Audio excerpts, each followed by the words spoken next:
Interesting. Are there any other health myths you'd like to debunk? There's a ton of them. So which ones do you want to take? How about fluoride?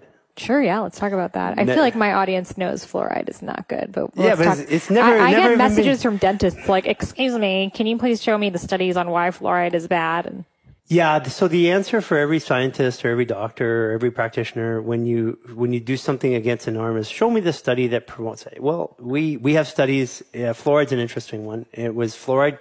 Where it comes from is the inside of a smokestack in a chemical plant. Mm-hmm. They chip it off. It's the stuff they chip off the inside of the smokestack, which is the residue of the chemicals. Ew. And if they put it into the ground, it remediates, or the soil can't be remediated, so they can't get it out. So they don't put it in the ground. So what they put it in is water or toothpaste.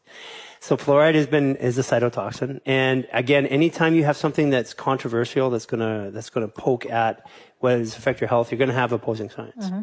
I'll tell you why in a second. So one thing that was interesting for me is as a cytotoxin, what it does is it causes cholesterol to develop on the inside of the cell wall. So you get increased in intracellular cholesterol. And then the other thing that's interesting is it burns the collagen. So it's ironic, but I started noticing about 5-6 years ago, because when clients would come in, or you get athletic women, they're like 20, 25, and they're like hard body athletic women wearing hot pants.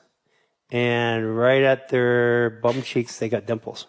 How does that happen? And where does that come from? Because you're 25 years old, you're a hard body, you're working out. Wait, there's no fat on your body anywhere. Why would you have cellulite? Well, that cellulite is caused by the fluoride. And the fluoride, what it runs through right around your cheeks is your urinary bladder meridian, which is where you're peeing a lot of the fluoride out because you're drinking it. And the other one's the gallbladder. So those two organs are really dealing with it. And that's where the cellulite starts to come. Well, that's actually the fluoride burning the collagen in the fascia.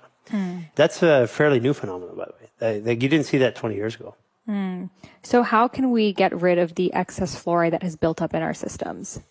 It's a loaded question because if you don't do anything, fluoride will not remove itself. So if you have a plan to remove heavy metals and toxins from your system, it has to be a whole body approach. So you can't, a lot of people are doing, I'm going to do a liver detox, or I'm going to go do gallbladder detox, or I'm going to go do an enema or something like that. The challenge is that each time you do something, remember the body's interdependent system model. So every time you affect one system, it has a counter effect on every other system. So you have to make a plan to actually actively engage yourself in becoming chemically free. You have to actually do it with both nutraceuticals and homeopathics and diet. And you're not going to do it if you're going to do it on diet. And if you're really disciplined and smart and you remove yourself from all environmental causes and you can go off in the mountains and hide away, you'll get it done in diet in 3, 4, 5 years. It's not happening for most people. So that's why we use homeopathics and nutraceuticals. They give their body a head start. But we always want the body to move back into food. But really, it's about getting the whole body to start processing without chemicals and getting rid of heavy metals. So interesting. Are there any other health